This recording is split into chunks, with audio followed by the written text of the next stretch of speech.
Dan itu artinya nanti respon kita terhadap Tuhan juga salah. Nanti kadang-kadang ada banyak orang teriak begini, Tuhan, kurang apa lagi saya melayani Tuhan? Dari pagi sampai malam saya cari Tuhan. Dari pagi sampai malam saya melayani Tuhan. Hari ini saya terbaring Tuhan. Dan saya kok tidak sembuh-sembuh Tuhan. Saya ingat ada teman saya satu pendeta, orang Manado. Terus dia tuh melayani kemana-mana. Melayani kemana-mana, satu saat dia bilang begini, dia kena kanker payudara. Karena kanker payudara, terus dia bilang waktu kami pergi doakan, dia bilang begini, dia tidak mau kemo. Karena di kepala dia sudah bekerja banyak untuk Tuhan. Tuhan pasti menyembuhkan dia. Dan dia tidak mau kemo. Di kepalanya dia sudah kerja banyak, bayar harga untuk Tuhan, pekerjaan banyak. Dan Tuhan pasti sembuhkan dia. Ternyata tidak, hasil akhirnya tidak. Dia mati.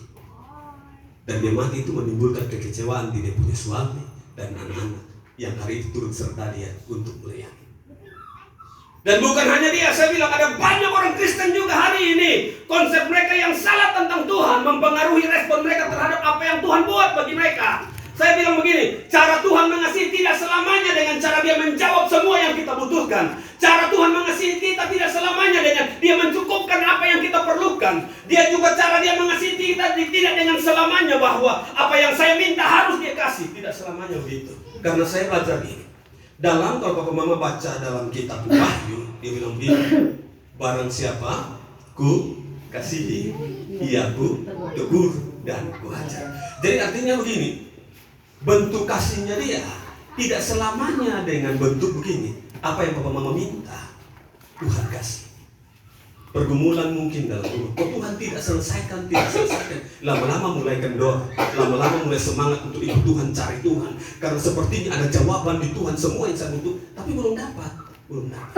Ingat baik-baik bahwa saya bilang bentuk kasih Tuhan tidak selamanya saya butuhkan dia kasih, yang saya perlukan dia kasih. Tidak selamanya begitu bentuk kasih Tuhan terhadap kita. Saya lihat bahwa cara dia mengasihi Israel dengan cara dia buang mereka.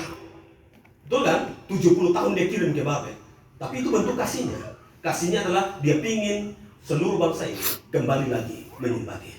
Caranya dia buang mereka. Cara dia mengasihi bangsa Israel, dia biarkan mereka jadi budak. Cara dia mengasihi Israel dengan mereka teriak, dia tidak jawab. Tapi itu cara dia mengasihi.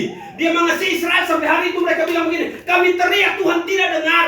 Tuhan, murkahkah engkau terhadap kami? Engkau sudah meninggalkan kami selamanya kah Tuhan? Itu sampai mereka teriak begitu. Karena mereka punya cara berpikir yang salah tentang Tuhan.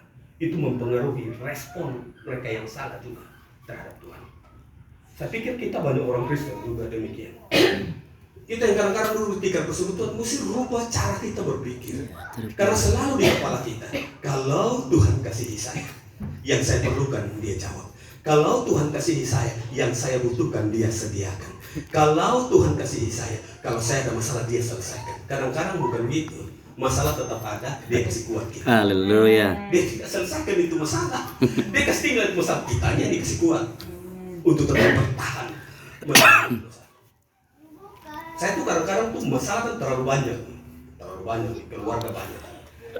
Saya berpikir Tuhan, kenapa yang tidak bermasalah dengan saya ini, kenapa tidak Tuhan ambil pulang kembali?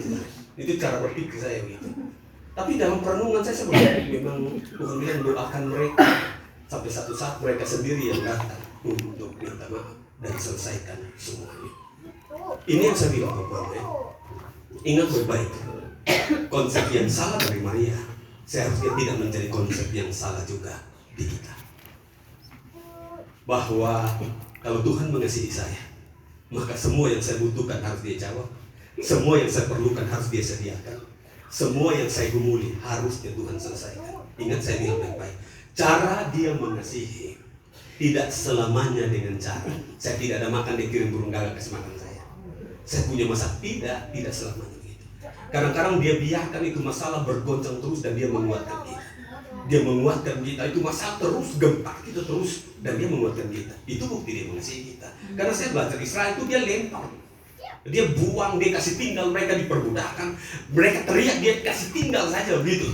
Sampai akhirnya mereka sadar kan, dan mereka pulang kembali. Itu bukti dia mengasihi.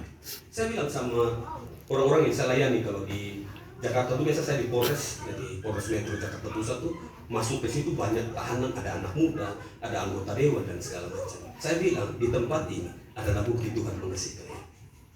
Saya bilang kalau Tuhan tidak mengasihi kalian dan dia biarkan kalian terus korupsi, dia biarkan kalian pakai narkoba, lama-lama kalian mati sebelum bertobat.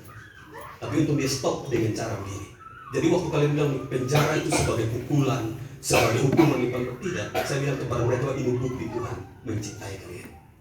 Sehingga dia kasih stop dengan cara kalian ditangkap. Gitu kan? Itu cara Tuhan mengasihi kita. Dan itu yang perlu dirubah dari bagian ini. Yang kedua, Bapak, Mama, dan Saudara yang terkasih dalam nama Tuhan